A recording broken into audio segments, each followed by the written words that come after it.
Good evening. Good evening. I hope you're doing well. Stefan Molyneux from Free Domain. I wanted to say a quick thank you to the Scott Adams School. I was on there this morning. Got some very good questions. Slightly out of left field. Right for you, left for me.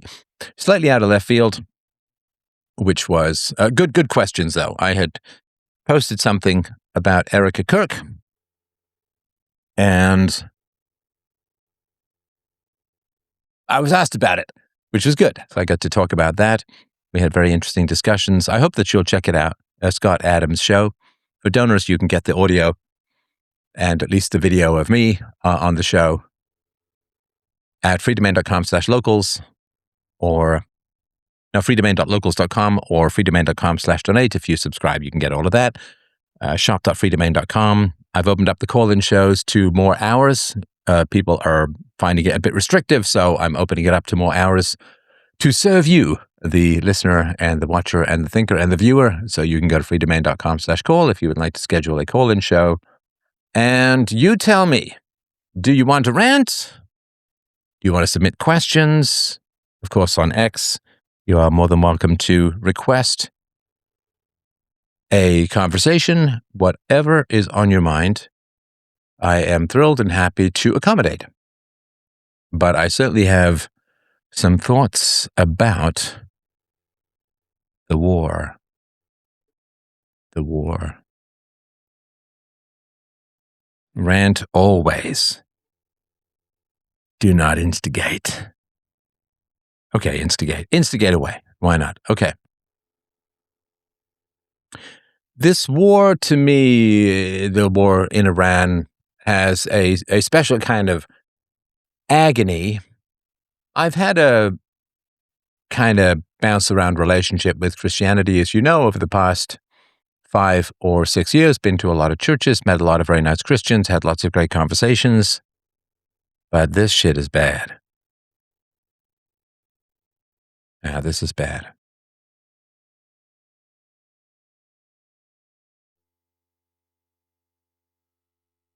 In the movie The Shining, Stanley Kubrick's movie, there's a scene where an elevator opens and gushes of blood come out, like gallons and gallons, hundreds of gallons of blood come out.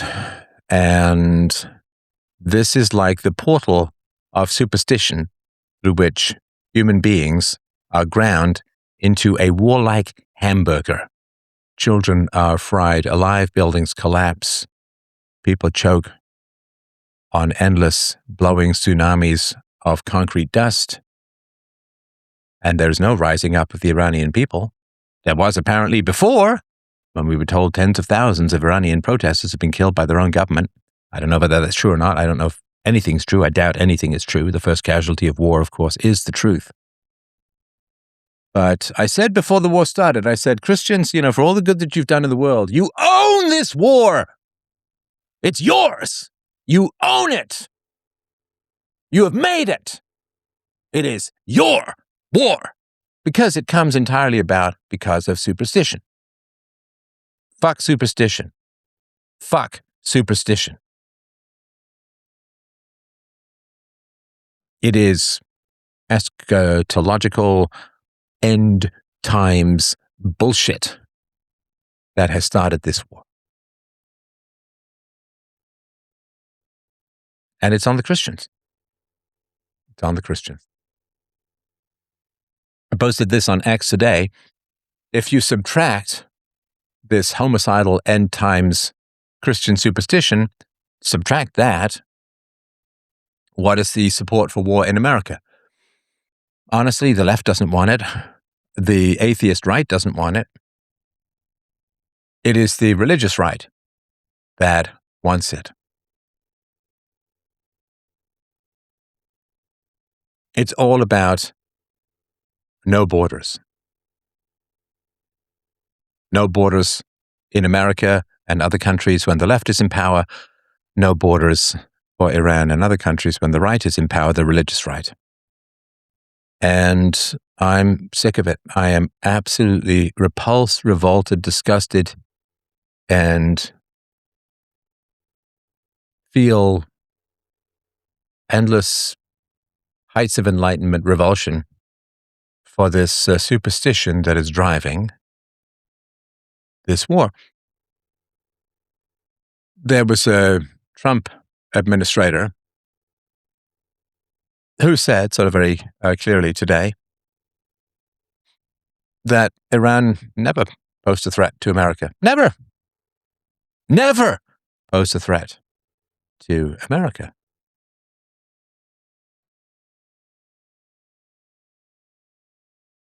Horrendous. I mean, I suppose now they have their war, they don't need their fig leaf of pretend legitimacy anymore, right? They don't need it. Don't need it at all. Oh, we in the West are in such grave danger.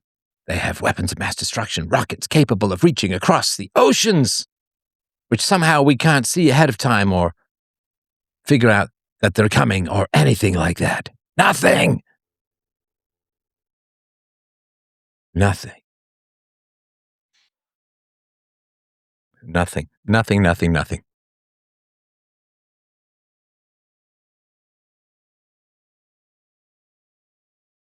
And now, it's all coming out. And it's almost like they lie to you to get you to support the war, and then they kind of giggle when that is taken away. Now that we have you where we want you, we don't need to lie to you anymore.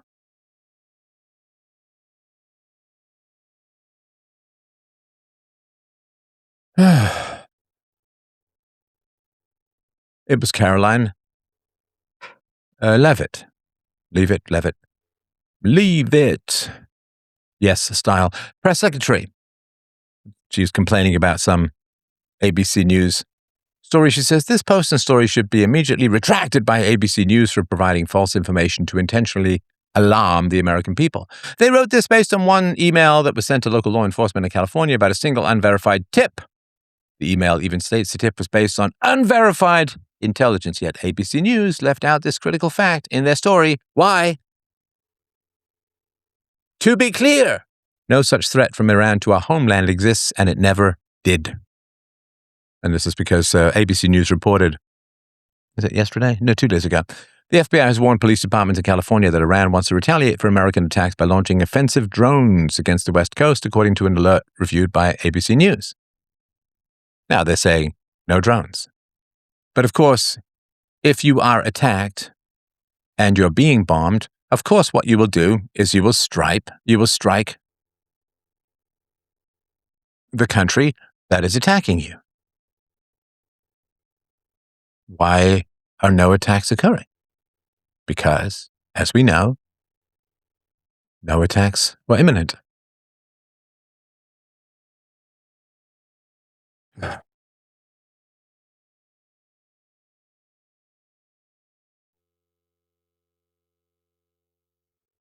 Do you realize how ridiculous you sound, says someone claiming religious nutjobs are trying to get rid of actual religious nutjobs? I have no idea what that means. What does that even mean? Do you realize how ridiculous you sound? How about you make a fucking argument, you bloodthirsty warmonger? Yeah, I can see the YouTube chat if you want to ask questions. All right. Soad says, it's sad that they thought a basic chant of death to America was an actual threat. People don't understand that Persians make chants of this kind to signify their hate, not their threat. Yeah, maybe lost in translation. Thank you for your patience, Maximilian. While we're gathering questions from the audience, you had comments or questions that you wanted to get across?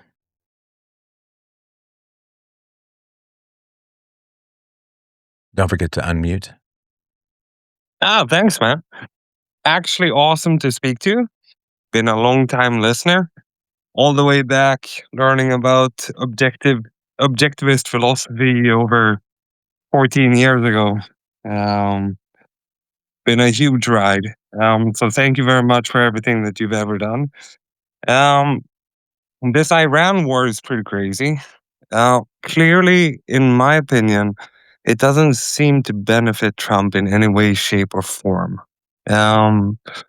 It seems very odd that he would choose to go down this road, and he doesn't seem to be very keen on the war. He does seem to have been pressured into this war, to say the least. Even Pete Hegseth and everyone else said, yeah, we had to attack because Israel attacked, and then Israel would get attacked. So we have to preemptively attack Iran, which of course is bullshit.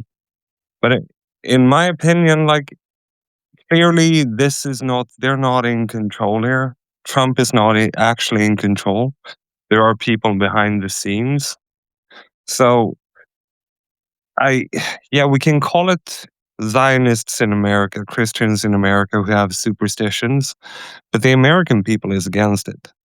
So I don't really see how the Christians are the reason for this war, so to speak. I think it's a different kind of superstition about a third temple and stuff like that. What do you think about that? Like, isn't that more the cause of the war? Things Well, hang happening on, hang behind the on. And I scenes. appreciate the comments, and thank you for your kind comments. So, have you looked it up? Like, what percentage of fundamentalist Christians in America are for the war? I'm not aware of the number, to be honest. All right. What percentage of Christians in America are for the The Iran war. Iran war? I mean, in general, the right wing in America is pro-violence overseas, and the left wing in America is pro-violence at home. Yeah, but Trump, he won on a peace platform. Like, he won by saying, like, I'm ending the wars. Yeah. So that's, wouldn't you say that's the case? Yeah, in general, the right wing in America might be a little bit more go gung ho with the war Sorry, a little overseas. bit. Okay, let me hit you with some numbers. All right. Yeah, sure. Okay.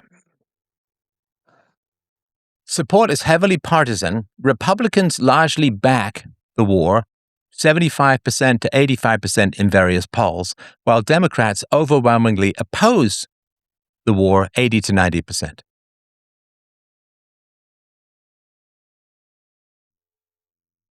That is pretty damning. If the number is 75, that's way, way too high, man. That's crazy. 75 to 85% in various polls. So Republicans like violence outside the borders. Democrats like violence inside the borders. But I mean, The Trump Republicans in are the the dysfunction. election, The he won on a Republicans. peace Hang on. platform. The Republicans are the dysfunctional spouse who gets into bar fights outside of the home. The Democrats are the dysfunctional spouse who beats up people inside the home or use violence against people inside the home. I'm sorry, I overtalked you. Go ahead. Uh, that's a fair point. I was just saying that Trump, when he went towards the election, he went on a peace platform and he won. That was a very, very popular platform. Now, maybe for this specific Iran war, people have been, yeah, whipped up into a frenzy about it. It just seems so insane to me. Like, I don't watch Fox News or anything like that. It just seems so blatantly idiotic. I don't understand how normal people can believe that this is a good idea. So let's look at the denominations here. Evangelical Protestants, especially white evangelicals, highest relative support among Christian groups, driven by overlap with Republican voters, and perceptions of Iran as a biblical/prophetic threat. Yeah. And figures like John Hagee, Hagee, or Hagee, framing the conflict in end times terms. So the evangelical Protestants, the fundamentalist Protestants, have the highest support. Mainline Protestants, Presbyterian Church, United Church of Christ, Disciples of Christ, appear largely opposed based upon official denominational statements condemning the strikes, calling for diplomacy, rejecting war without congressional authorization, and so on. But these groups often lean more liberal or democratic, aligning with broad opposition, which is, again, about 86% among Democrats. Catholics likely lean towards opposition or mixed, with criticism from U.S. Catholic bishops, Pope Leo The 14th, calling for de-escalation and diplomacy, and so on. Black Protestants and other non-white Christian groups, no specific data. They tend to align more with Democratic opposition, 80 to 90% against. And so, yeah, the more fundamentalist and Protestant you are, which of course is pretty foundational to American Christianity, and America is uniquely fundamentalist and Protestant, the more likely you are to support this war for largely religious reasons. And so if the fundamentalist Christians were against the war, I consider it highly unlikely that the war would have occurred. So Trump knew that he would get the support, or whoever is behind the war knew that they would get the support of the fundamentalist American Protestant Christians significantly, and they're right. It is true. He has been saying that the war is very popular in the polls. So he does think that it is a popular thing in the country, but it's just so blatantly suicidal. Like, you're attacking hang on. a country that I'm has sorry. been preparing for this forever. Yeah, I'm so sorry to interrupt you, but tell me what you mean by suicidal. I don't see it the same way. That doesn't mean that I'm right. I'm just telling you that I'm not quite sure I understand it. So if you could tell me what do you mean by suicidal? Well, first of all, in the Arab Gulf, where they are, in the Persian Gulf, if you sit there with your warships, the modern warfare where you can send a drone for 20, 25, up to 50K, and to take it down, you need to send a couple of missiles worth 4 million. And Iran has been preparing for this for 2 decades easily. And they have a decentralized command structure in their army where, yeah, you kill the Ayatollah, but that means that you have no one that you can call or have a ceasefire negotiation with. You are going to run out of missiles. You're going to run out of protection. Sorry, when you say do you mean the U.S. and its allies, US. or Iran? No, the US and its Okay. allies, of course. Yeah. So it was obvious after the attacks in June that the Iron Dome would collapse if there was sustained fire by Iran, right? And what we saw immediately was within 5 days of this war breaking out, the radar systems and the Iron Dome and the counterattack systems from America and from Israel and the Gulf countries, the GCC countries, they tapped out and they don't have as many missiles left anymore. I mean, it's very hard to know exactly what's going on down on the ground. The way I see it is there are two different sides here. One side is saying, now we destroyed all of their missile launchers and they can't fire any missiles anymore.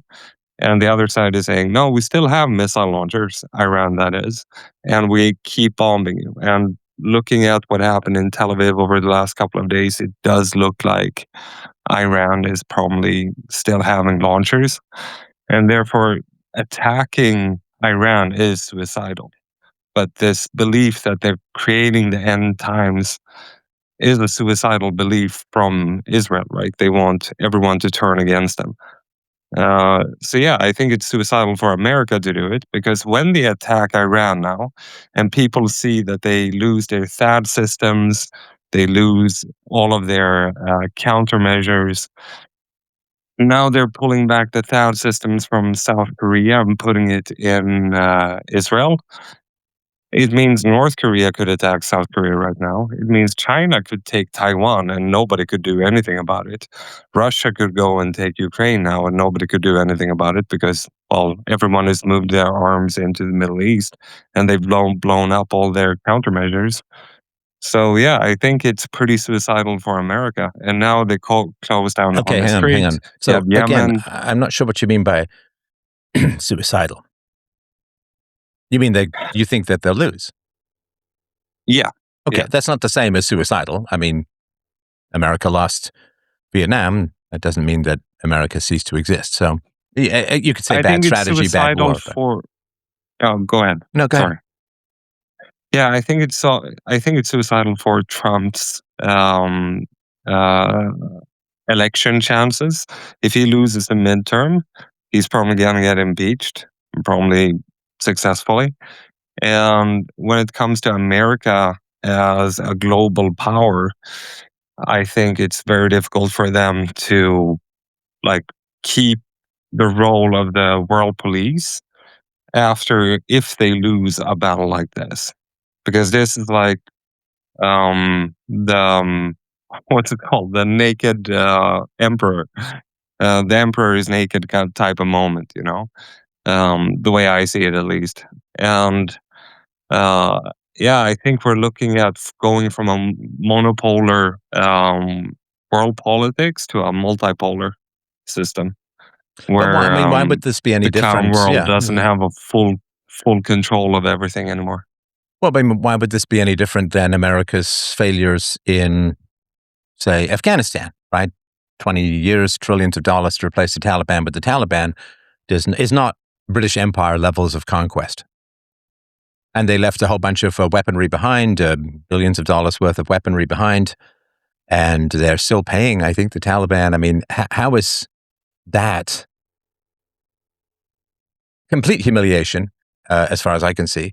I mean, equivalent to Jimmy Carter losing a bunch of helicopters in the desert to try and rescue American hostages. How is it different? I mean, the idea that you can achieve regime change with bombing. I mean, more bombs were dropped on Cambodia around the time of Vietnam, the Vietnamese War. More bombs were dropped on Cambodia than were dropped in the entirety of World War II. And the idea that you can bomb a country into regime change, if it's going to happen, has to happen with ground troops, as far as I can tell. And you cannot invade a country three times the size of Europe that is massively mountainous. I mean, the mountains were the big stumbling block in Afghanistan for the Americans, as it was for the Soviets, as it was for the British, as it was for everyone who tries. It's called the graveyard of empires for a reason. Now, with regards to the missiles, and I'm not talking about any morals, we're just talking about sort of theory of war stuff. Yeah. So for, the last couple of weeks, it's been, they have only 100 and 200 missile launch sites left. But of course, a lot of the launch sites are mobile, right? I mean, of course, Iran, the leadership in Iran knows very well that America has satellites, that America has very precision-guided bunker-busting bombs and so on. So even putting them underground doesn't help that much. So they have everything that you develop as a strength in the military must be accounted for by your enemy. Strength equals weakness. Right. So if you have nuclear weapons, war then shifts to information, to trying to lower the birth rate, to lots of other things that countries do to mess you up. So everybody knows that the West has satellites and precision guided bombs. So they simply have adapted their military strategies to take that into account. So what that means, of course, as you know, among many things, is you put your rockets on trucks and you just keep them moving. And then, of course, what they've also done, and you can see these videos as well, is that they've got the outlines of helicopters and airplanes and missile launch sites, which appear real to satellites, and then they basically just blow up. Nothing. This happened in the Second World War. The Germans created pretend airports, military airports with pretend hangars and pretend airplanes, and just made of balsa wood and nothing like that. And the British figured this out and found this so funny that they dropped on the inert wooden planes inert wooden bombs, because it's like we're not going to waste ordnance on this kind of stuff. Oh, that's so good. And this deception is very key. And one of the problems that the media has, and it's very common in a time of war, is that pointing out the strengths of the enemy and the challenges of the operation is considered to be traitorous. And I think that we should have no loyalty higher than that of the truth. And if a very high IQ, like Iran has one of the highest IQs in the world, a very high IQ population, has had almost a half century to prepare for an inevitable war, they know their shite, man. They know their stuff. They know what they're doing. So, of course, what they're going to do is they're going to launch some missiles while keeping the best missiles for later, right? So they want to exhaust the defensive capabilities, and then when the defensive capabilities are diminished, then they launch the heavy stuff. So the fact that there hasn't been a plethora of major strikes is entirely in line with generic war theory, which is you probe defenses, right? You probe the defenses. So you send your cheap, shitty stuff there to figure out the defenses, then how to work around them. And then after defenses are mapped and perhaps even exhausted, then you launch your heavy stuff and so on. So this is all not being discussed in the media because, of course, nobody wants to say, well, Iran is quite strong and Iran is quite militarily skilled and they've had a long time to prepare and so on. And they have, what did they lose? 400,000 people in the previous war. And that's when they were 1/3 the population. So that's 1.2 million people that they could expend at what ratio of US and other casualties? Because the US, and like most of the people in the West, do not have the stomach for much on-the-ground stuff. They do not have the stomach for body bags and coffins with flags on them. Whereas, of course, this is one of the problems that relatively free societies face when attacking dictatorships, is that dictatorships can control the flow of information completely and hide losses and hide defeats and hide disasters, whereas they're all exposed in the more free countries or those with more freedom of speech. And then it's hard to match that information asymmetry, because if the Western population is seeing the body bags and the Iranian population is not, and of course in Iran as well, since it is a dictatorship, if the soldiers of the regime are getting killed, a lot of the people will feel good about that. You know, if you were in Soviet Russia and the Soviet troops that oppressed you were getting killed, you probably felt okay about that, if not downright positive. And so they can spend lives on the Iranian side in a way that doesn't match the blowback from the American side. So look, I'm no military expert, obviously. I'm just a philosopher guy. I did take some courses on military conflicts in graduate school, but so, you know, I'm far from a military expert, but you can't bomb them into regime change. They have, of course, decentralized. And, you know, there's a certain, this is a love of death, right? I mean, it leads you straight to paradise, which is different for the West. The West loves life, and a lot of the dictatorships around the world have a sort of a Thanatos, a sort of a death wish, which makes it pretty tough to fight them.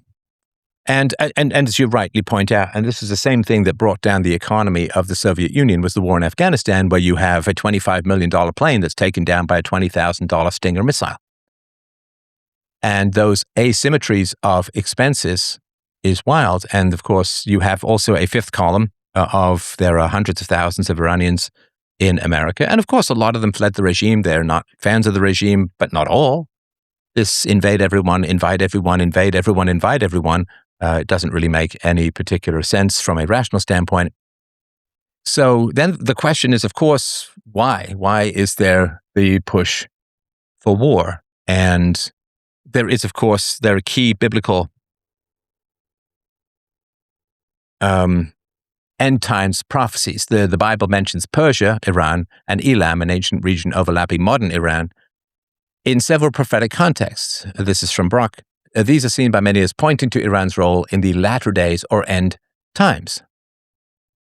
So the prophecy in Ezekiel 38 to 39, Gog and Magog invasion, a coalition by Gog of the land of Magog, often identified as a northern power like Russia, allies with Persia or Iran, Kush, Sudan, Ethiopia, Put, Libya, Gomer, Turkey, and Beth Togarma, parts of Turkey and Armenia, to invade a peaceful Israel. God intervenes with earthquakes, fires, and confusion, destroying the invaders to reveal his glory. This is viewed as a future war during or before the tribulation. Iran, or Persia, is explicitly named as a key ally. Russia's growing ties with Iran, military alliances, drone supplies are seen as aligning with this. And the fact that the West, which is, Christian and Caucasian, has as its endless enemy the post-communist Russia, which is conservative and Christian and Caucasian, is just it's not even madness. It's beyond a derangement. So the invasion ends in supernatural defeat, leading to Israel's recognition of God, the judgment on Elam. God breaks Elam's bow or military might, scatters its people to the four winds, destroys its kings and princes, but restores its fortunes in the latter days. This interpreted as Iran's regime collapse, the 2026 death of the Ayatollah, and strikes on nuclear sites as, quote, breaking the bow. A restoration could mean mass conversion to Christianity, noted growth in Iranian house churches, or regime change leading to peace. And there are more in Daniel 7, 8, 10, Esther, Acts 2, 9, Persia as beast/empire in vision, spiritual battles with the Prince of Persia, Elamites at Pentecost, symbolic of ongoing spiritual warfare between good and evil, with Iran as a persistent antagonist. So it is really quite tragic, and it is rank and false superstition. And superstition has its price and its cost. And superstition exhausts the personality, renders hostile the fading capacity for reason. And there are, genuine and deep sadists in the world who love war. They love the despair, they love the confusion, they love the destruction. They love the profits, of course. There are massive profits in war, at least in a statist society. And, what was Trump elected on? Basically, three things, right? Number one, deportations and a border wall. Number two, tariffs in the hope of restoring American manufacturing and polishing back up the Rust Belt. And, of course, number three, no more useless international conflicts. And it's not that hard to see how it's all going. And as I said before the war, I think this is a real slam on the social contract as a whole, because people are desperate for this kind of stuff. And again, except for the fundamentalist Protestant Christians and the Republicans as a whole, who are very keen on the war. And this is why I got out of politics in 2020, because it was pretty clear at that point, that the people weren't going to get what they want. And I found Trump in 2016 to be quite fascinating and very interesting, but they weren't going to let him get to 2020. And yeah, it's very rough. It's very rough. All right. Sorry, is there more that you wanted to add or more that you wanted? I'm happy to hear more of your thoughts. We have another request, but go ahead. I want to ask, how do you think this war is going to end? How long do you think it's going to take? Because honestly, I can't see.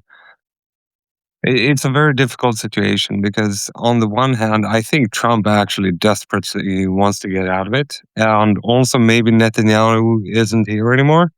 Their most recent press conference was an AI video and so on. But Iran is not going to stop bombing because their last two negotiation teams got killed, which is unbelievable that they've done this.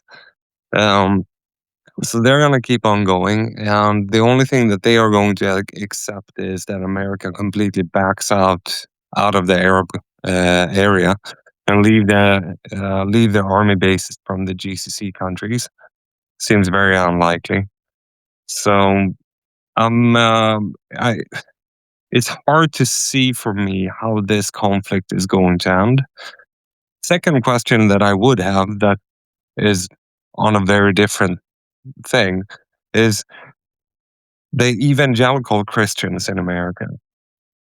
They have a very different point of view than European Christians, especially Orthodox Christians, right? It has a lot to do with the Schofield Bible and so on. Why is it that they are so bloodthirsty, and why is the doomsday end of time prophecy so strong in America versus Europe, Orthodox belief or Catholic belief? I grew up as a Latter-day Saint, which is pretty hilarious to me. Like LDS Mormon. Um, so I grew up with all of those ideas in the family and in the community. So I'm interested to hear how long you think this war is going to take, how long, and how you think it's going to end, and then also the disparity in end time belief in Europe versus USA. Right. I say this with all the caveats of just being some idiot on the internet. So obviously, it goes without saying that I don't know. If I had to guess, though, it's going to be tough to get out. It's going to be tough to withdraw because that's politically pretty bad, right? So if you withdraw from, let's say, tomorrow Trump says, or if he even can, we are withdrawing from attack forces in Iran. We're right. Can he declare victory? No. And so what will then happen is the left will call him both warlike and weak. And warlike and weak is like the worst combo. This is the Jimmy Carter situation with the Iranian hostages way back in the 70s. He sent a rescue mission. They crashed, and it just was a complete disaster, and really, in some ways, cost him the election in 1980 to Reagan. So to be warlike and weak, if you're warlike and perceived as strong, that's annoying to the left, but at least there's some grudging respect and you retain the votes on the right. If you're seen as warlike and weak, then the left attacks you for being warlike and the right abandons you for being weak. And so if he were to withdraw, then there is that question of what was the point of all of that? There was no regime change. There was no invasion. Not that there should be. I'm just saying, like, what was the point of that? So the battle cannot be won and the battle cannot be abandoned, which is really one of the worst situations. I don't imagine, if I had to put my little prognostication hat on, I don't imagine that the war, it may taper a little bit, it may be reduced a little bit or even quite a bit. I don't imagine it will be declared over before the midterms in November. The midterms in November, of course,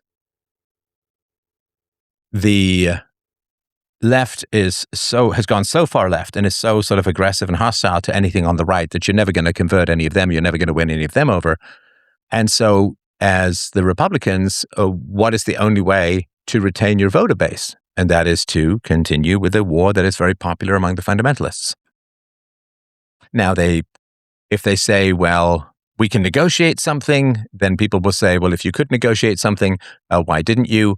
And even if they do negotiate something, they'll have to leave a big force in the region because otherwise people will say, well, if you trusted them before, why didn't you just negotiate with them before? And so on, right?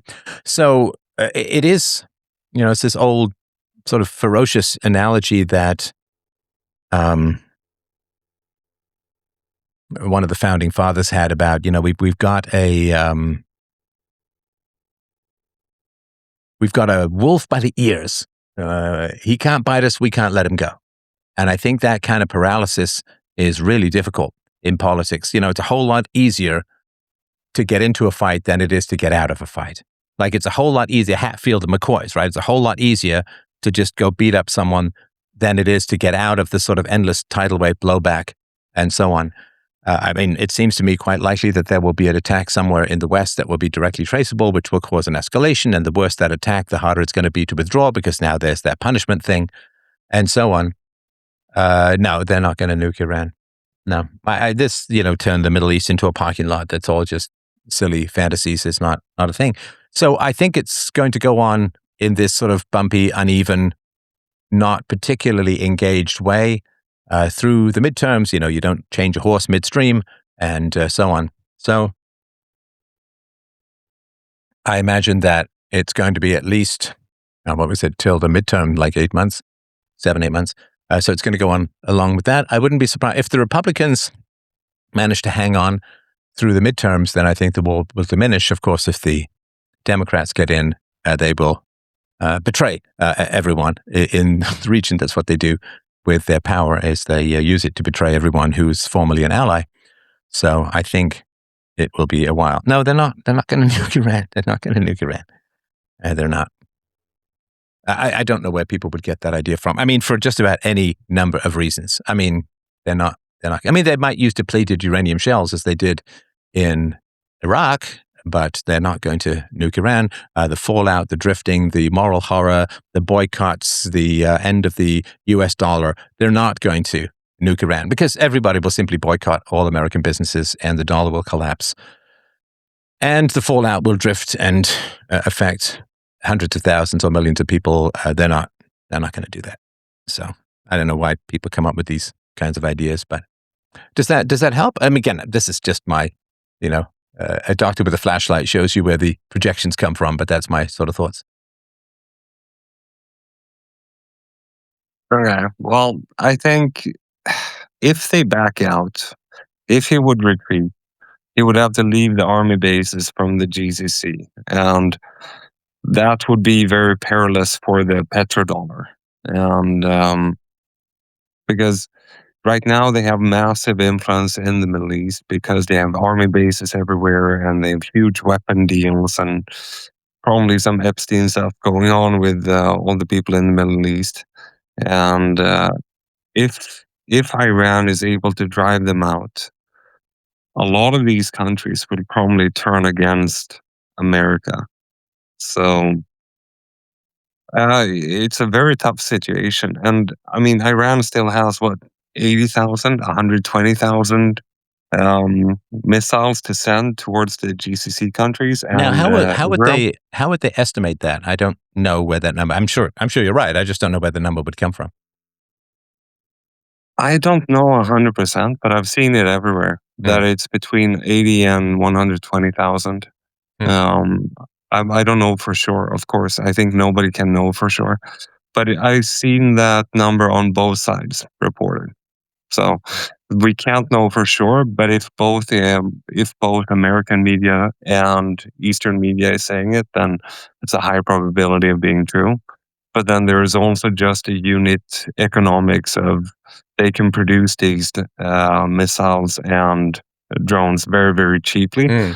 And it costs 100 times more to produce the counter efforts.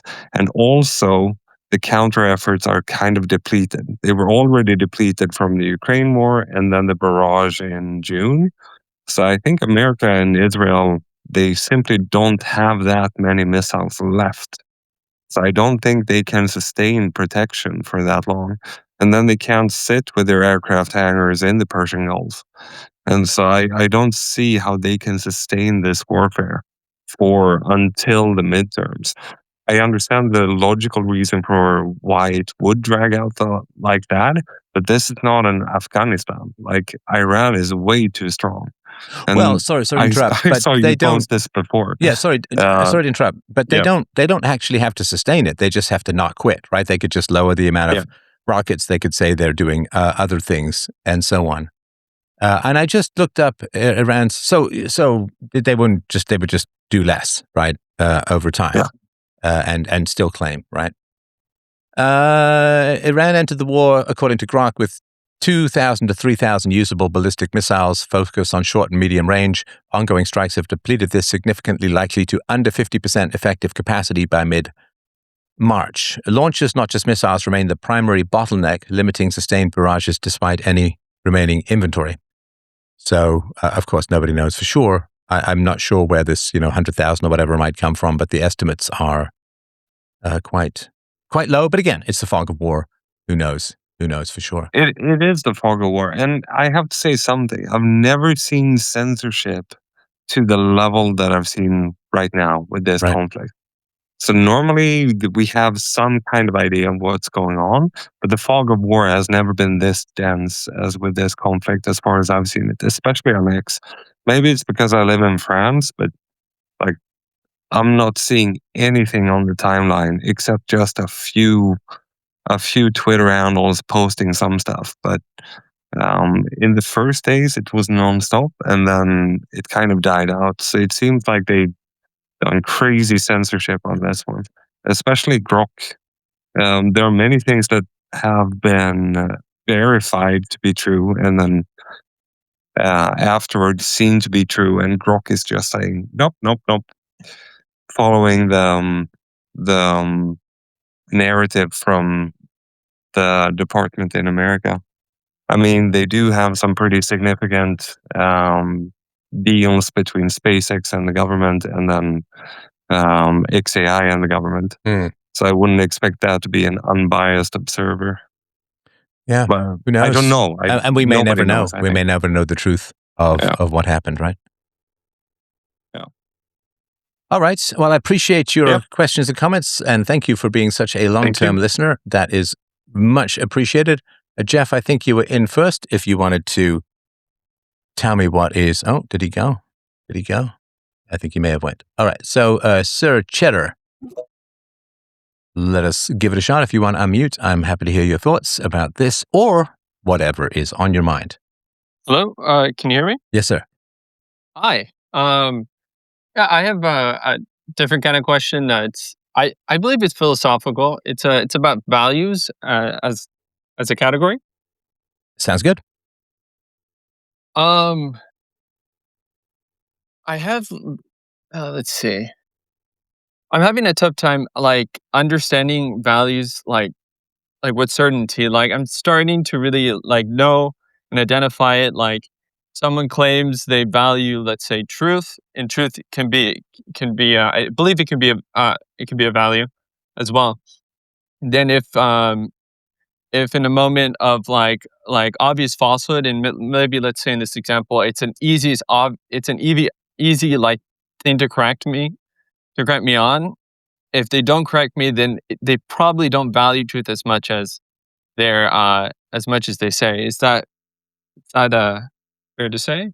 Well, you are starting off sideways. Oh, I'm sorry. Well, don't apologize. I could be wrong. What's the first thing, if we want to talk about values, what's the first thing we need to do? Definitions. What do you mean by value? Right. Yeah, I don't mean it in the economic sense. That for me makes yeah, I understand that clearly. That's the thing. I'm not really sure. It's just I've heard in many podcasts of yours who'd be like, for example, when it comes to relationships, you're like, what are her values? And that meaning of value is what I'm trying to understand. I understand monetary value and how, for example, if I want to be paid more, I need to justify or convince, let's say, my employer to pay me more and kind of demonstrate or convince him of that value, of my value. So I don't know if I'm starting. Anyways. I'm sorry. I'm still not sure what the definition of value is. Well, that's the thing.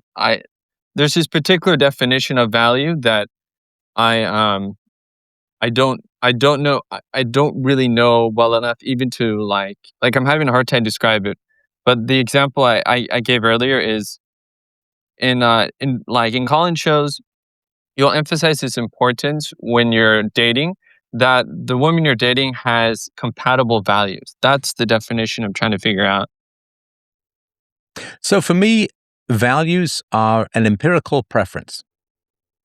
Empirical is important because anyone can claim anything they want. I value helping the homeless. It's like, okay, are you taking any of them in? Are you giving any of your own money to solve the problem? Are you tracking whether it's working?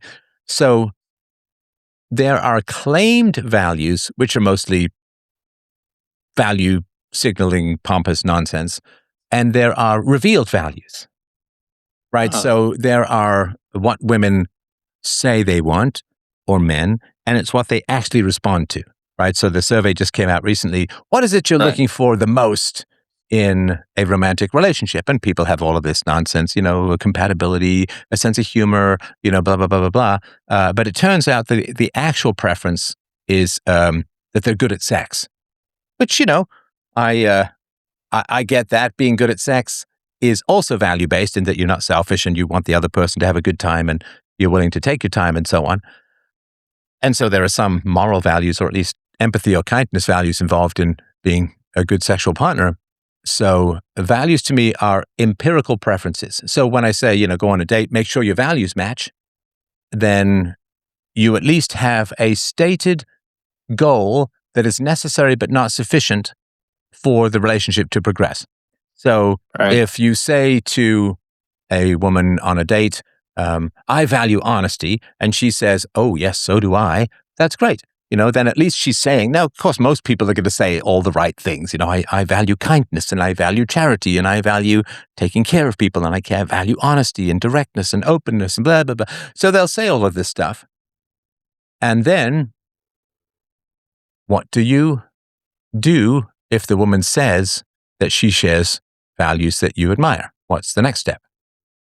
Well, that's where you focus your conversation. Talk about it. Like if she values honesty, that's a bit more difficult to think of an example. But I get what you mean. It's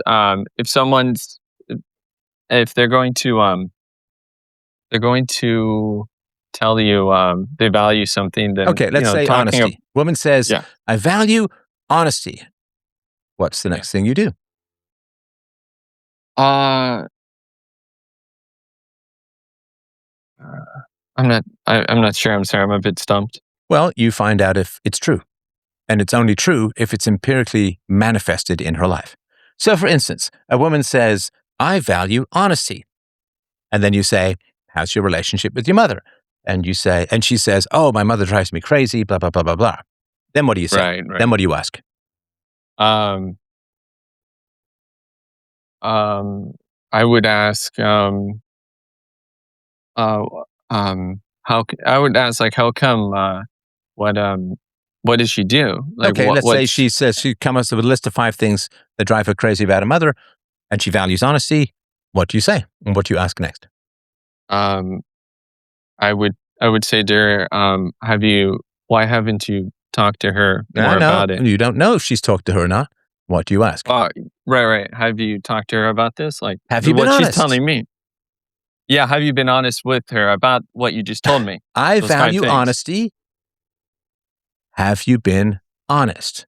And if she says, yes, I have been perfectly upfront with my mother, then has your mother promised to change? If her mother says, no, I haven't promised to change, or if she says, oh, my mother will never change for me, then clearly she's in a relationship where her mother doesn't love her too much to at least try and accommodate reasonable requests. So, what does it mean? Because you have to be honest with yourself as well as with others. So if she says, oh, my mother drives me crazy, say, have you told her? Yes, I've told her. Has she promised to change? No. Okay, well, why are you in a relationship with someone who can't even be bothered to try and change to accommodate reasonable requests? Are you honest with yourself about the deficiencies in your relationship with your mother? She says, no, it's fine. She's my mother, blah, blah, blah. It's like, okay, well, then you're not honest. You don't value honesty that much. And, right. or she was in some relationship with some guy and it went on for 2 years. And for the last, 6 months, she wasn't happy. Say, well, did you talk to him about it? No. Well, then you don't value honesty. Or did you talk about it, your unhappiness with your boyfriend when you were still together? She says, yes. Okay, well, did he promise to change, or did he want to change? Did you guys go to therapy, or whatever it is that you could do to improve the relationship? Did you read books? Right? And if she says, yes, he promised to change, I say, well, did he change? Because if he did change for the better, she'd still be with him. So he says, yes, we were unhappy for 6 months. Yes, I told him what the problems were. Yes, he promised to change. Then did he change? Right? So then, if he spent 6 months promising to change but didn't change, she doesn't value honesty that much because he was able to lie to her and continue to have sex with her for some reasonable portion of 6 months. So she doesn't value honesty that much. And also, she was with a guy who wasn't honest, because a guy who promises to change and doesn't change is not an honest guy. So she can't say, I valued honesty and I was 2 years banging away on a guy who lied a lot. And lied about really, really important things, like who kept to be around with promises of change that he never aimed to fulfill. So values are empirical preferences. It kind of sounds like another way of putting it is saying values are, from UPB, preferred behavior. Would that be fair to make that comparison? Preferred, well, sure. Because how, preferred behavior. Yeah, that would be the same as empirical values. So preferred behavior could be, I want to learn the guitar, so I'm going to practice a lot. That's sort of not a moral issue.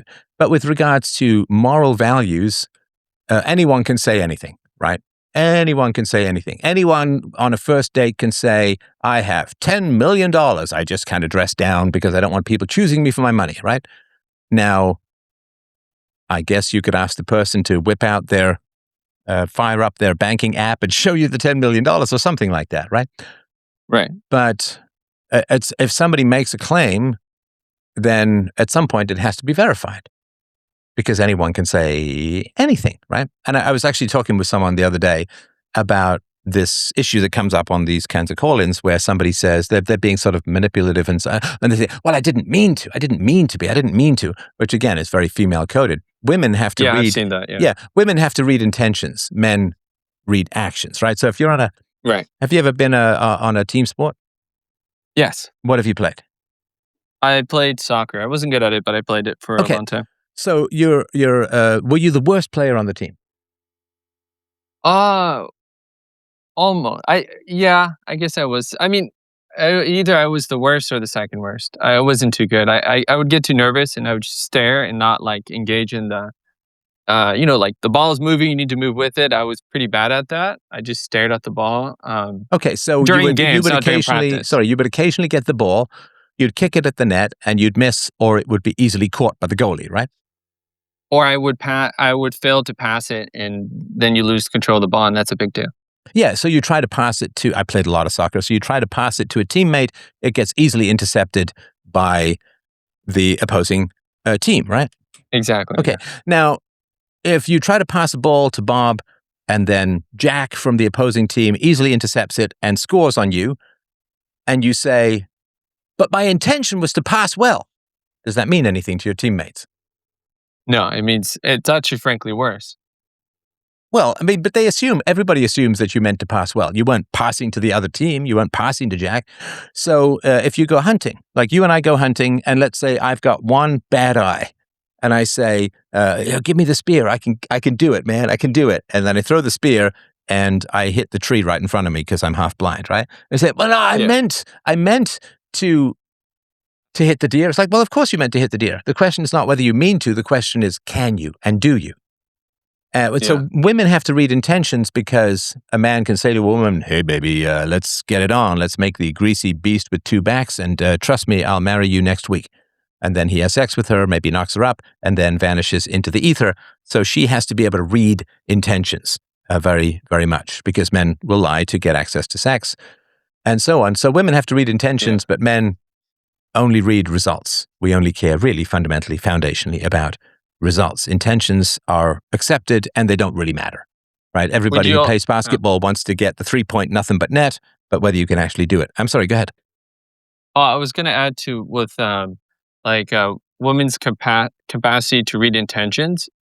I thought to add that I would imagine the pressure of men's preferences to have a woman who's a virgin further requires women to be more accurate about reading men's intentions in particular.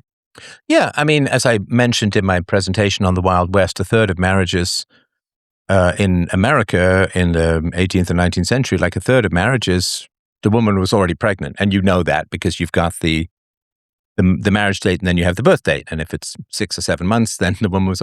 So a third, like people, 98% of women were virgins on their wedding nights. Like, no, they weren't. But they were with the man that they married. So a woman is willing to have sex with a man if she's absolutely sure that he's going to marry her. So she has to accurately read intentions because she have sex. If she doesn't give up sex to a guy and he goes to someone else who will give up sex, then she's lost a husband. So that's bad. If she does give up sex to a guy who then doesn't marry her, she's lost her virginity, and that's bad. So women have to really accurately read intentions, which is why when women say, well, I just didn't know he was a bad guy, it's like, come on, this is everything you've evolved for. So that's ridiculous. That's like a man looking at a woman and saying, I have no idea how attractive she is. It's like, no, that's exactly what we're tuned for. Men are visual creatures, as you know.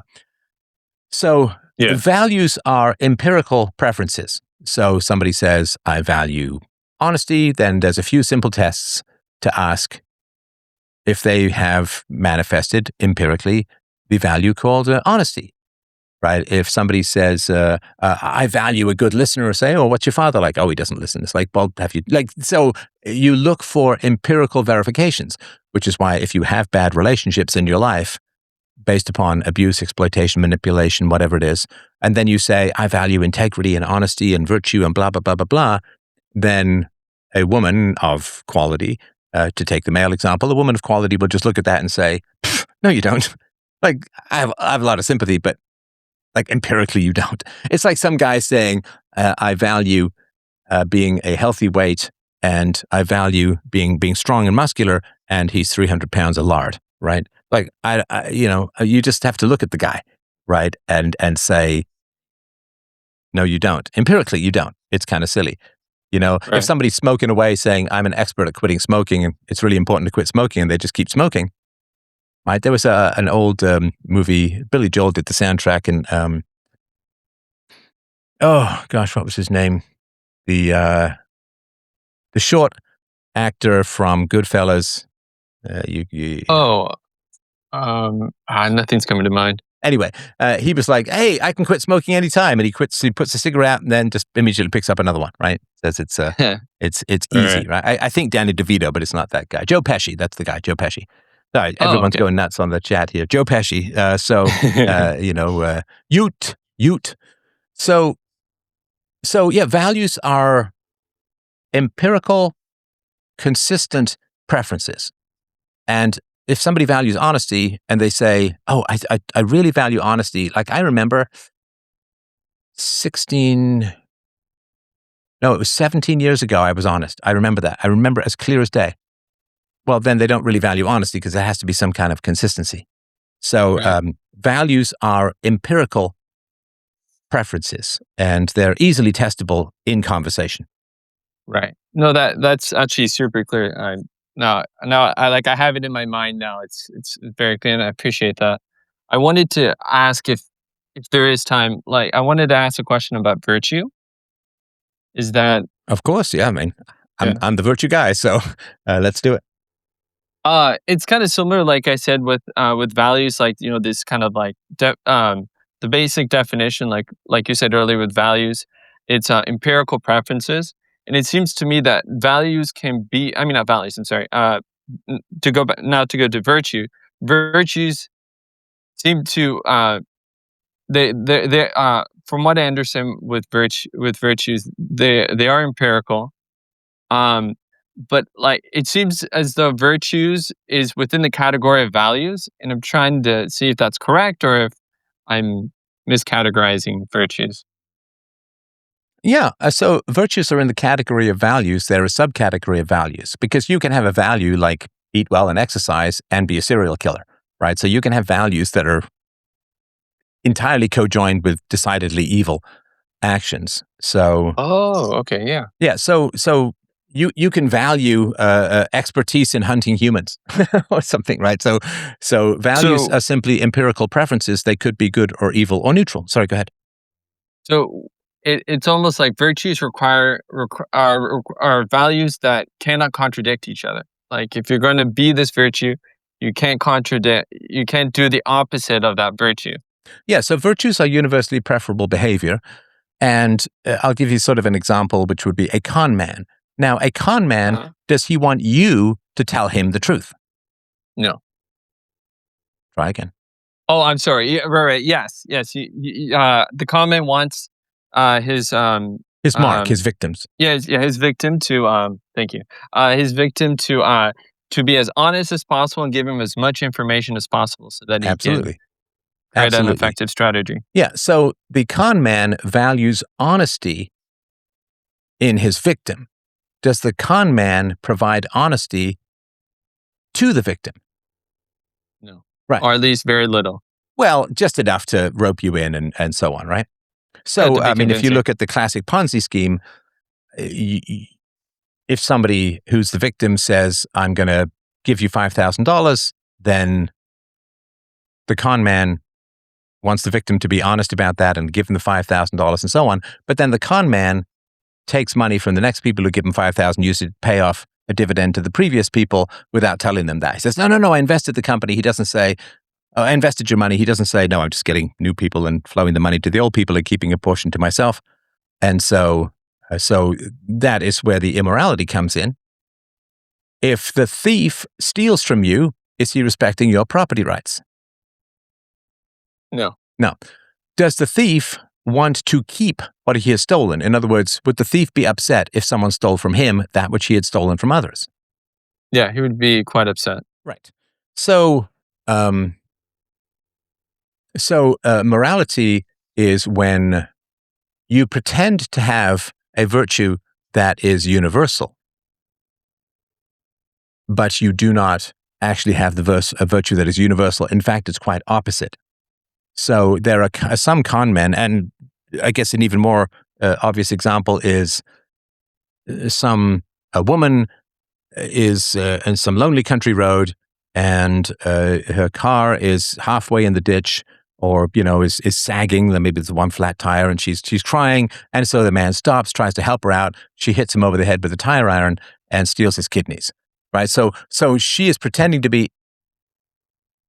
She's pretending to be. That's fine. She's pretending to be in need. She's pretending that she's going to be grateful. Maybe he's got a sexual fantasy. I don't know. Whatever. Right. And so people will, and homeless people do this all the time. They pretend that they're hungry. They pretend that and maybe they are, but they're probably going to use the money for drink or drugs. So they pretend that they're going to do right with your money, that they're going to do the good thing with your money. And of course, most people have tried this at one time or another. I certainly have, with a homeless person, and they say, can you give me $10? I'm like, hey, I'm going to eat, come with me. And they don't want to. They want to stay on the corner to get the $10 so they can get their drug. Right. So, yeah, or there's the women who say, I need bus fare home. I've been abandoned. I need $50 to get on the bus back to Baltimore or whatever. And then John Stossel did one of these where he followed the woman back. She had a nice apartment and just begged all day. So that is lying and getting people to pity you based upon made up circumstances that really are not your fault, or maybe not your fault. And so that is opposing or undermining universality, if that makes sense. Right. Yeah. Virtues, they have a goal. They have a moral goal. Right. Yeah. Right. All right. Well, yeah, that's it for me. Thank you so much. Thank you, man. Really Great questions. Nice to chat with you again, and you are certainly welcome anytime you like. All right. We have Echo. Speak to me in fading sounds. What is on your mind, my friend? Don't forget to unmute. Or not. Yes, no. You might need to get just a little closer to the mic if you don't mind. Okay. Is this better? It is not, but we can fix it in post. Go for it.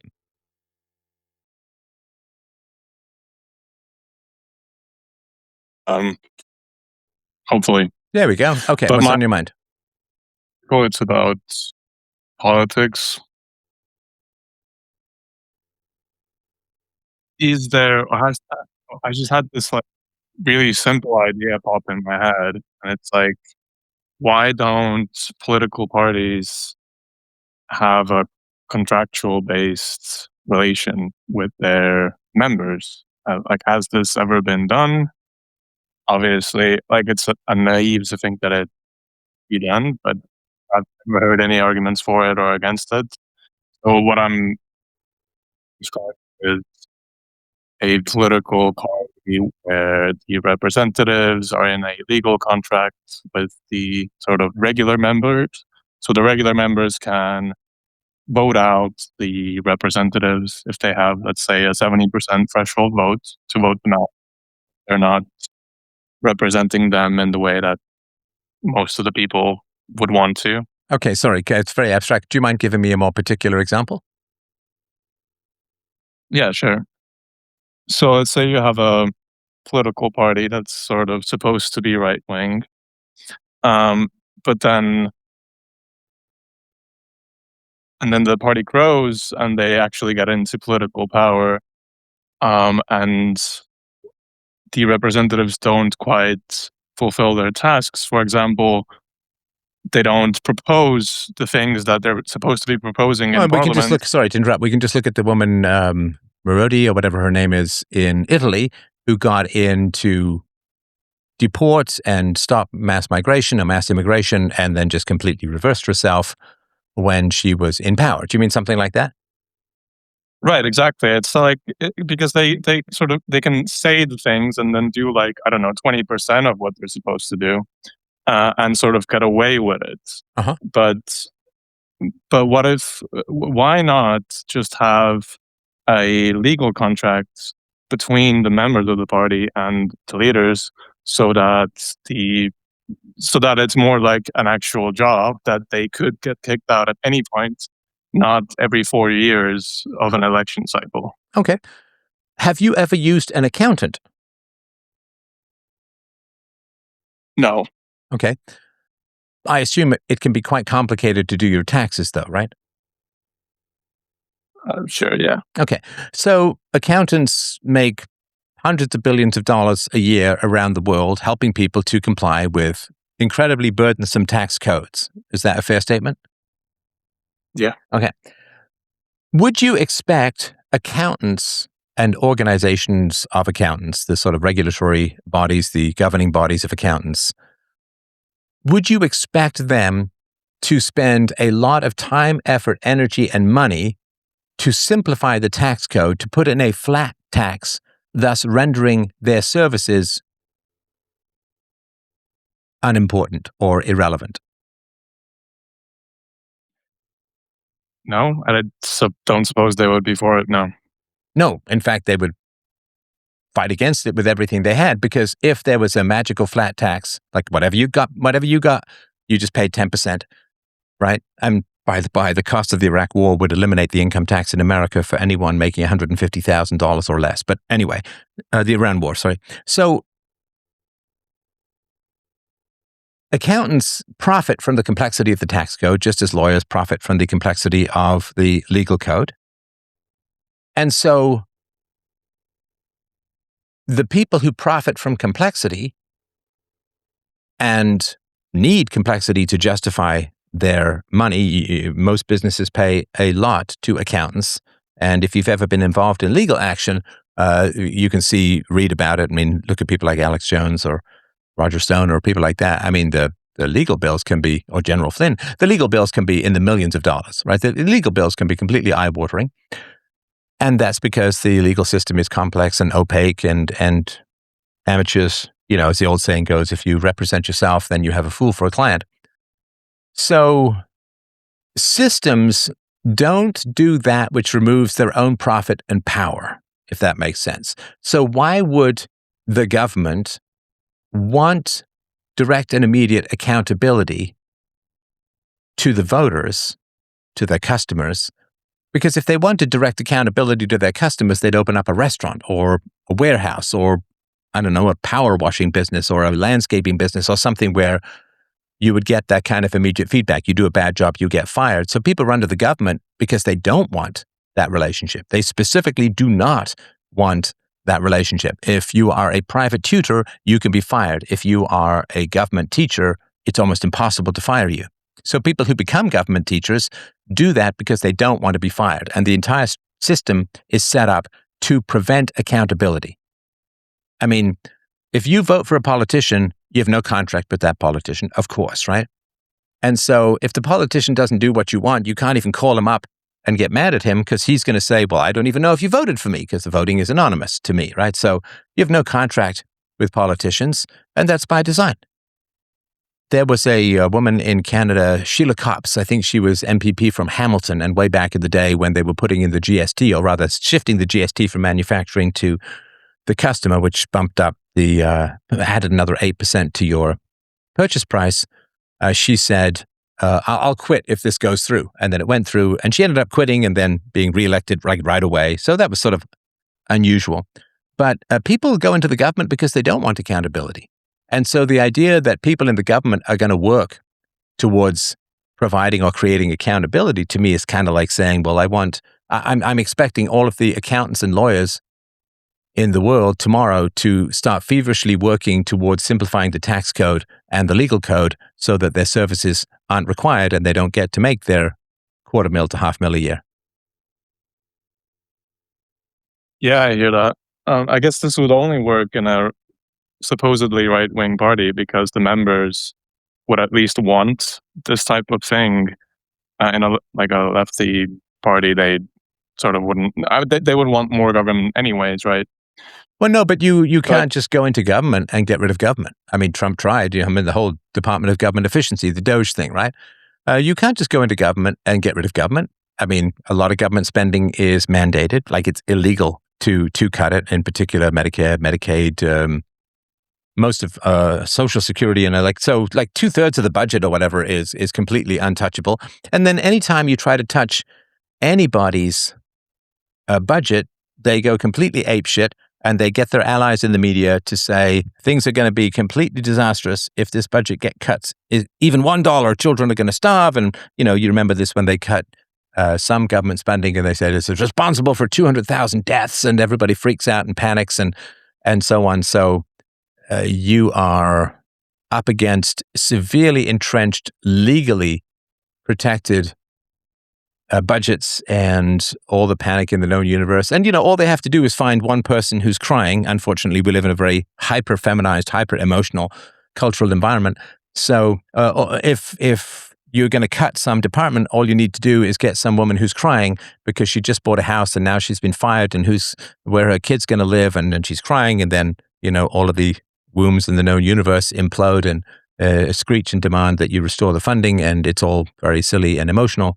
And the idea that you just vote your way into this. I mean, Trump wants smaller government. Ron Paul was in there forever, and they really weren't able to even slow the growth. In fact, spending went up enormously under Trump.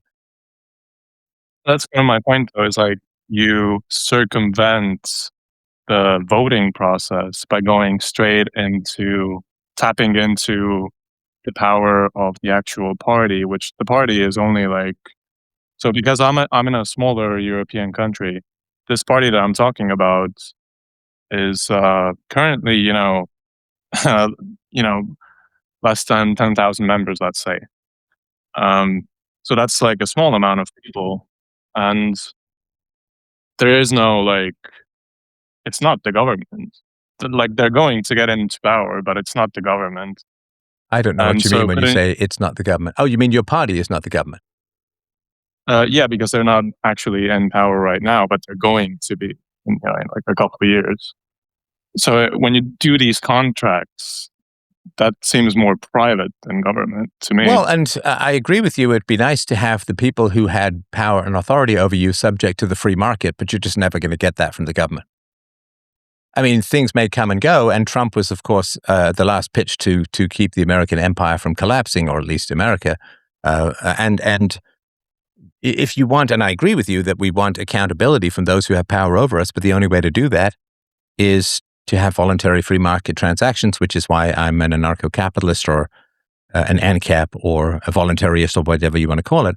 So yeah, I agree with you. I don't think there's any way to replicate the free market in a government agency. That's like saying, well, I'm going to kidnap a girl and going to lock her in the basement, but I want to replicate a good marriage. It's like, you can't. You have to do one or the other. Yeah, like the way I imagine it would be just because the pay is also so tempting. You get way above average pay for it. So it's like I think they would be pressured into doing things that people actually want more. Because I don't know why they would even want to do certain things. Like they obviously they go along with all the EU stuff, right? The EU sort of socialist and kind of immigration stuff. But there's no actual reason for them to do it other than just going along with the flow, I think. Because they get their money anyways. But what about Argentina, where it seems like voting actually, seems to have worked there? That's things like that give me some hope. And obviously Trump was, about a billion times better than the alternative.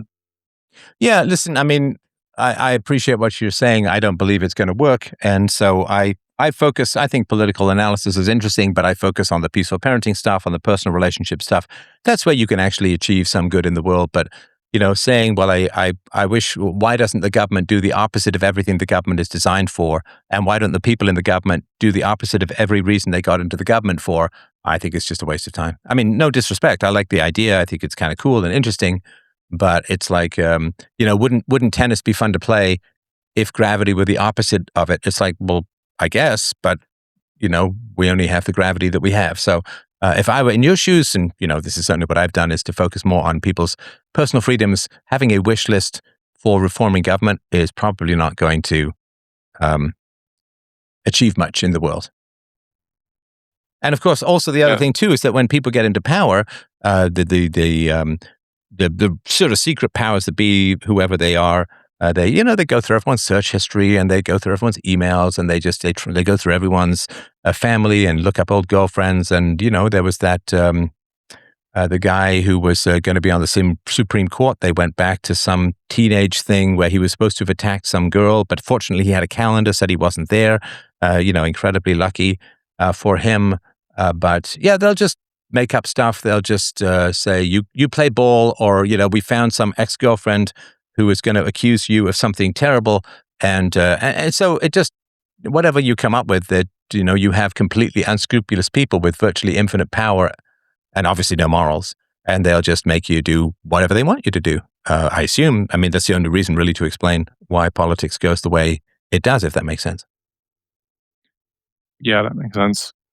I'm just halfway thinking if I should propose this thing or not, just to see what their counter arguments are. Well, I'll tell you this. I've got one more caller, so I'm going to get to that.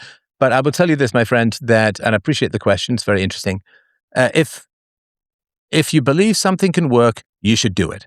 I'll make the case. I don't think it's going to work, but you got to follow your own conscience, and Lord knows I'm not right about everything. So if I make the case that I don't think something will work and I give you the reasons why, and you still want to try it, I'm not a replacement for your empirical experience. Go, but don't just try it half-hearted. Like, go all in to make this happen and see if it works. All right, Peter, you have some pumpkins. Steady diet of pumpkins. What is on your mind, my friend? Don't forget to unmute. Yep, thank you so much. Can you hear me now? Yes, sir. All right, thank you. I have, quite, I've been working on what I think of as an objective argument or objective morality argument that a slightly different framing than you have. But if you would like, if I could share with you. Sure. Essentially, I want to make the case that in terms of a system, morality is sort of what you can call a cross-instance invariant. All right, hang on. I need definitions before you launch into the arguments. Okay. So what do you mean by morality? So by morality is, I mean, those things that you ought to do, things like the universe, those there are, behaviors such as the non-aggression principle. I mean, I can come up with examples. Examples aren't necessarily definitions. Okay. If I say, what is a whale? And I say, well, there's a humpback whale, there's a sperm whale, there's a blue whale. That doesn't necessarily explain what a whale is. Okay. So characteristically, morality, so moral preferences, moral behaviors are those that are, this is difficult, those that you would say transcend any of our particular historical behaviors, but or instances, I would say, but more so that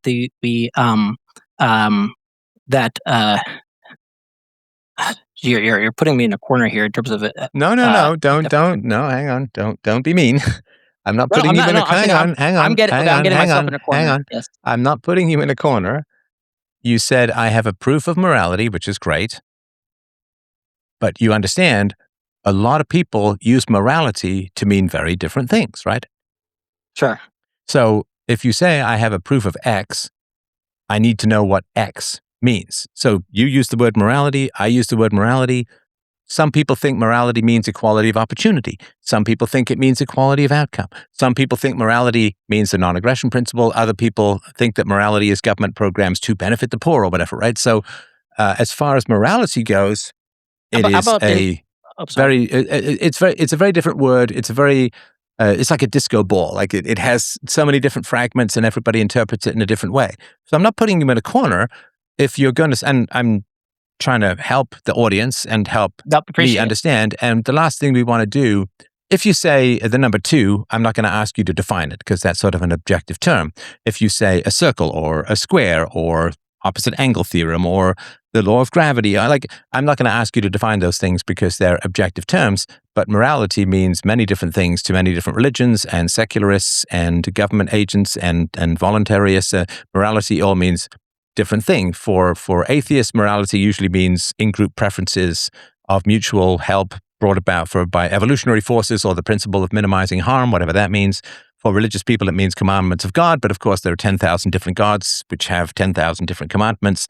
And so that's, given that it is an incredibly subjective term, I am not putting you in a corner when I say I need to know what you're talking about. Like if you were to say the word truth, truth means different thing to religious people. It might mean revelation or faith than it would be to a scientist or something like that. So you kind of rolled over like I was aggressing against you when I'm actually trying to make our language clear, because we can't have a conversation if we're using different words for the same thing.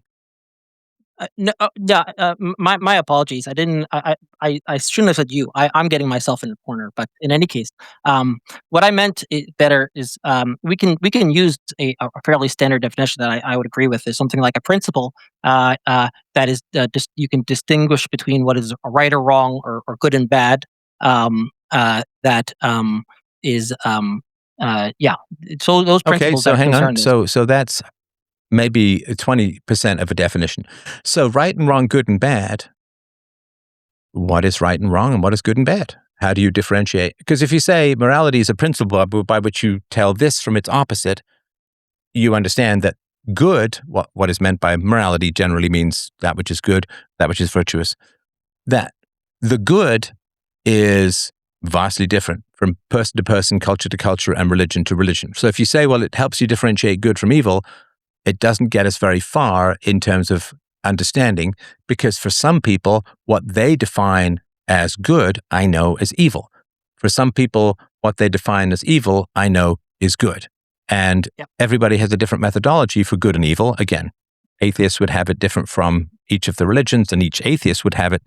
There are communist atheists, there are anarcho-capitalist atheists, atheists that accept property rights, atheists that reject property rights, atheists that accept the non-aggression principle, atheists that reject the non-aggression principle as good and evil. So if you say, well, it differentiates what's good and what's evil, I still don't know what good and evil means, because you've just said, well, morality is that which differentiates X from the opposite of X. So I still need to know what X is.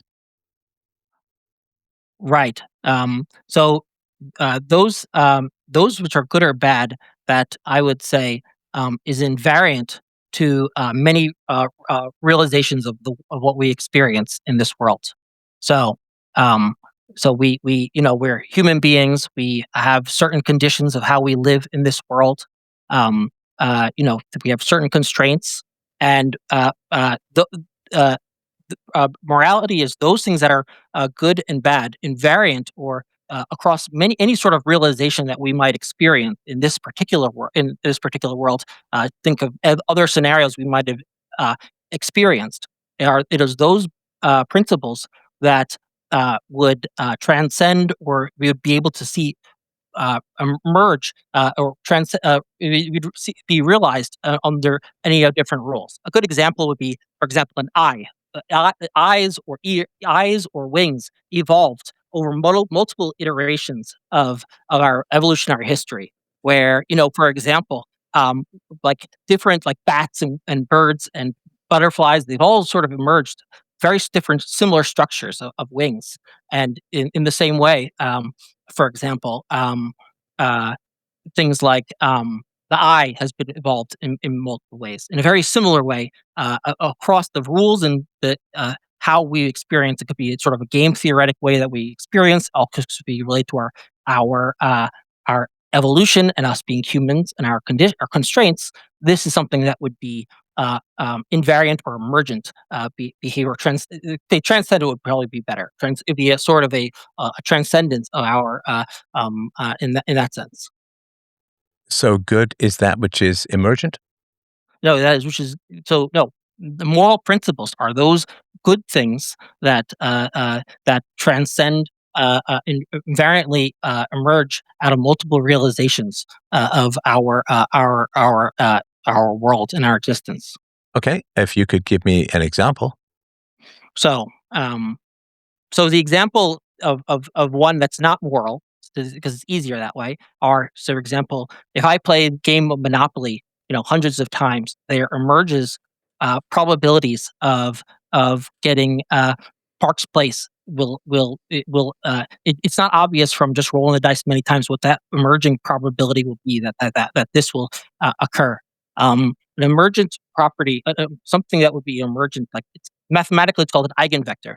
Um, uh, um, if you think about like how we're born and have parents, there are principal components, which is the same thing as I'm describing. Of you have Caucasians, you have Asians, you have different types of races that you can objectively split into different types of classes based on the complex web that we see.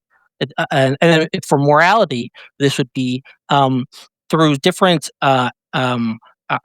through multiple iterations of how we would experience the world, different cultures, different timelines. It would be those which we things that turn out to be good for us and good for our survival over those different types of instances. So that in that way, it's objective. Okay, and I'm sorry, I wasn't particularly clear. When I said an example, you just gave me another way that a description of their iteration or emergent properties. What is an example of a moral rule that conforms to this framework? I would say the non-aggression principle would be an example. Do you believe that the non-aggression principle is shared across human societies and cultures? It certainly doesn't. It certainly doesn't. It certainly does not.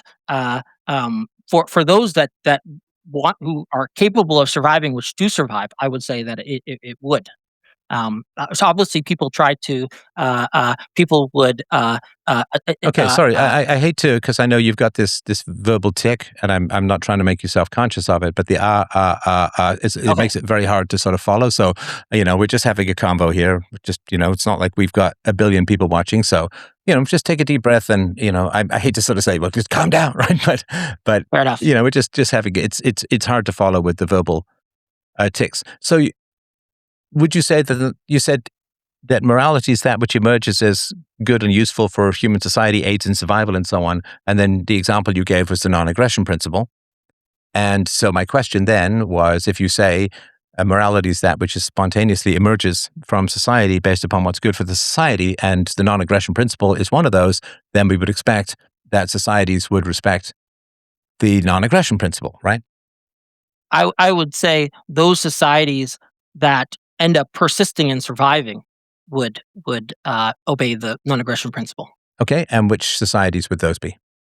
Well, many we see, for example, that when certainly not the Rome, for example, because that one rose and fall. It was stable for some time in the United States. I would say to a degree, which we had free market capitalism, we had respect for property rights. So for some time periods, the non-aggression principle, when it was obeyed, allowed for flourishing and survive and stability in the country. Well, but if it spontaneously, well, first of all, it didn't spontaneously merge. It was actually engineered by Enlightenment thinkers against great resistance, and then it decays, right? It decayed in Rome, it decayed in the British Empire, it decayed in the American experiment, and so on. So if you're going to say things spontaneously emerge, then you also have to explain why they seem to decay quite rapidly, like 250 years at best. Yeah, that is a fair point. and I don't mean spontaneous is perhaps not the best word. I had said it's invariant over those which But you can't say it's obey those. invariant and it decays, and it takes willpower to cause it to emerge. Sorry, I don't know. Can you please explain why that would be the case? Well, if you Why say that is- something is invariant, like the law of gravity is invariant, right? Yes, Does it require willpower to bring into existence, and does it decay over time through entropy? possibly. No. No, it does well- not take willpower to No, bring entropy, possibly. I would say. I mean, No, in terms of the law of gravity is not subject to entropy. In other words, the law of gravity doesn't decay over time. The law of gravity is an absolute constant. I meant in terms of should our world be such that like the parameters of our universe are changing over long time periods. It's very well possible that they may be decaying. Sorry, do you think that gravity has changed over the past billion years, say? It's over minute, tiny changes. It's a very. I'm open to that possibility. I mean, I'm a physicist, by the way, but yes, I'm very the local g factor for gravity or global g vectors might very well be different. We have rules like this in physics all the time, where those parameters might very well be evolving, and Sorry, wait, what do you mean may very well be? I mean, anything's possible. I mean, we don't have ways to directly measure gravity from a billion years ago. I understand that the gravity of the world changes because stuff escapes into the atmosphere. Stuff comes into the atmosphere, so there's a sort of coming and going of matter and energies, and in particular the matter, which is what gravity is based on. So I don't know what it would mean to say it's possible that at some point in the past gravity was a different strength. It doesn't dial up and down, and certainly not over 250 years, right? And it's not an emergent property in that it was willed into existence like the property rights in America.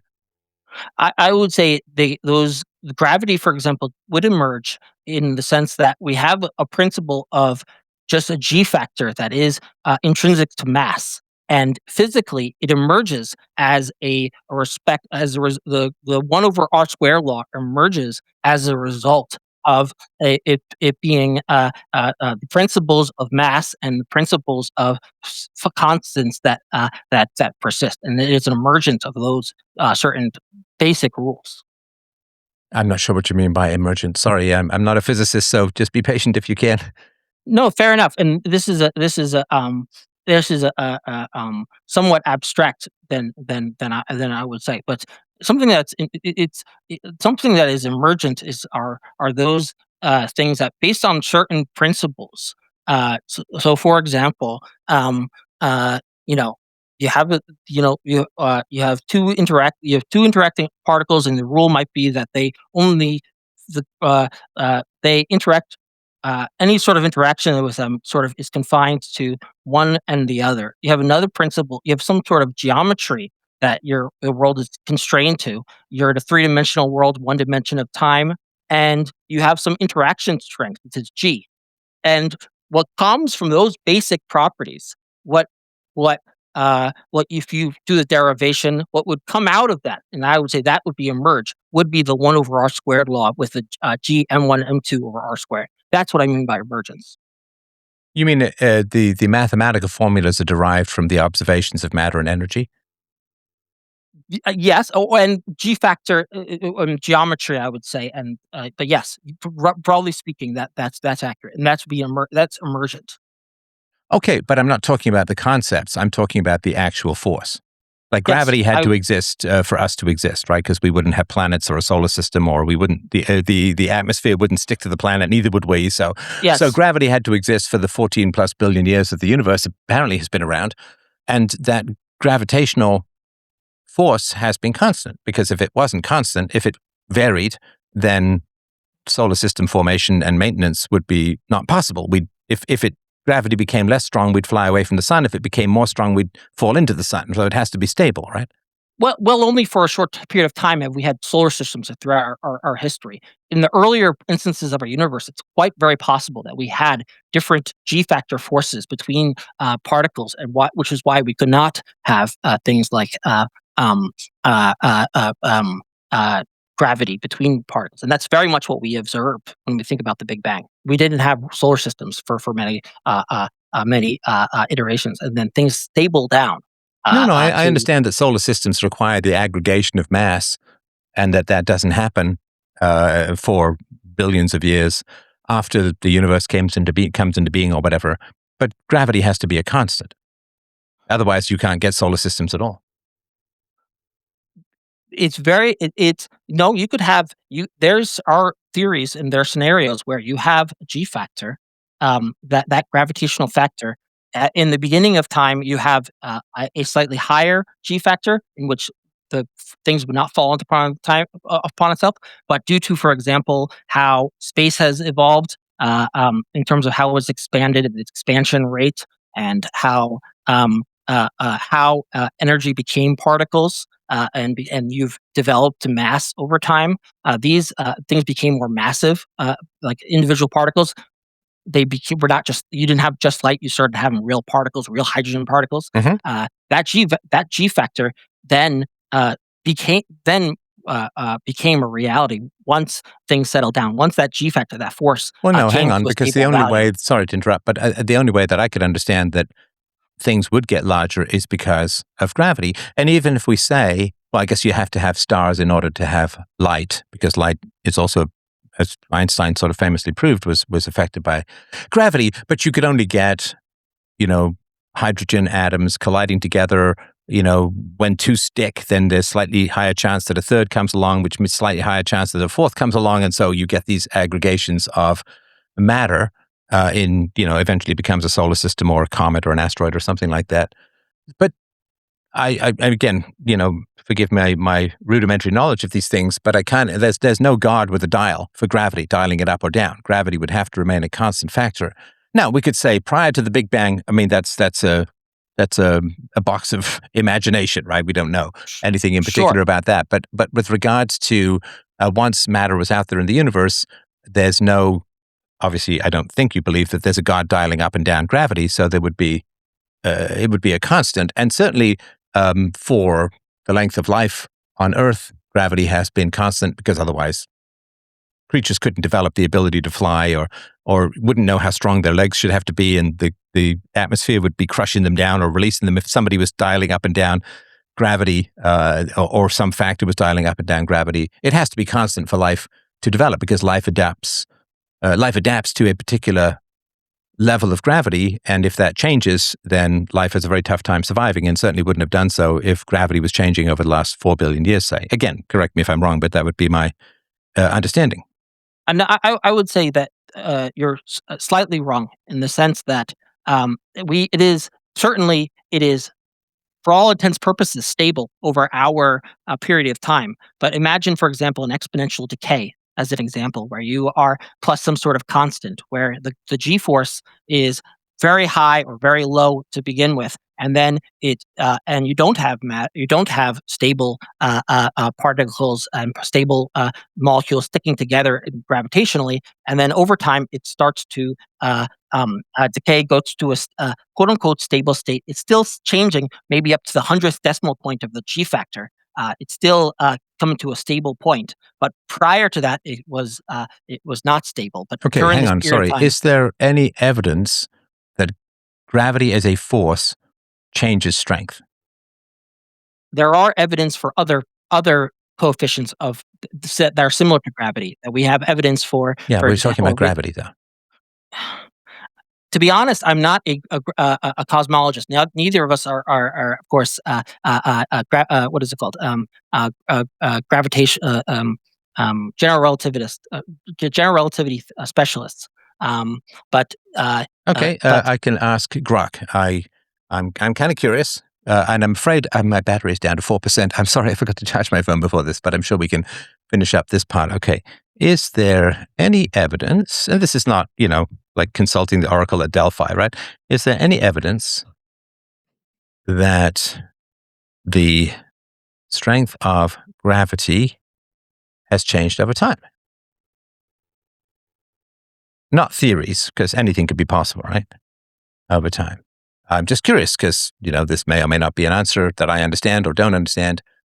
No, there is no convincing evidence that the strength of gravity, specifically the gravitational constant g in Newton's law of universal gravitation or Einstein's general relativity, has changed over time.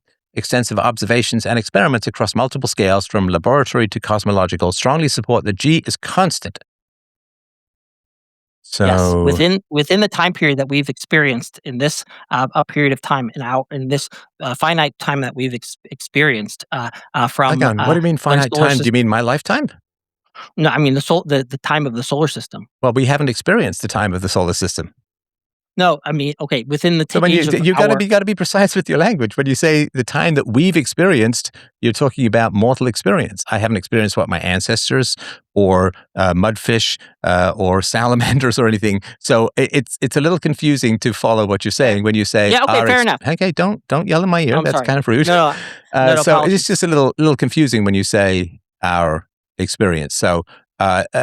Listen, you can. I'd love to chat more about the theory of ethics again. And my phone's down to 2%. Sorry. So here's what we can do. I do shows Wednesday nights and Friday nights. Really enjoyed the conversation. I love science and physics, and I love obviously morality. Theories where things are different is like saying, well, if human beings were immortal and invulnerable, what would the moral theories be? And it's like, well, we need moral theories because we can take damage and we're not immortal. Neither are we invulnerable. And so it's interesting to have alternate ideas or theories as a sort of mind exercise or science fiction or something like that. So I would strongly recommend I've got a book called Essential Philosophy, essentialphilosophy.com. You can just read the last third of it for A Theory of Ethics. You can also there's a longer version on my website, freedomain.com/books. The book is Universally Preferable Behavior, a Rational Proof of Secular Ethics. And I really applaud your desire to create a rational system of ethics. It is an absolutely necessary project. I've done my own little bits of work on it, which might help speed yours along. And I hope that we can talk again. And I really do appreciate your time today. Yeah, thank you so much. And I've read the UPB, and I'll look into your other book. And thank you so much. Thanks, brother. Apologies for raising my voice earlier. That's fine. I appreciate the passion. I just find it a little loud in my ear, but I appreciate the passion. All right. Thanks, everyone, so much. freedomain.com/donate to help out the show. We will be talking at 10 o'clock in the morning on Sunday. We'll just do a donor-only show. And I hope that you will drop by for that, shop.freedomain.com. And just remember, freedomain.com/call. You have a lot more room for call-in shows at the moment. And I love you guys. Thank you so much for the best job in the known universe. And your support makes it all worthwhile and possible as a whole. freedomain.com/donate. Thanks, everyone, for a great show tonight. Bye.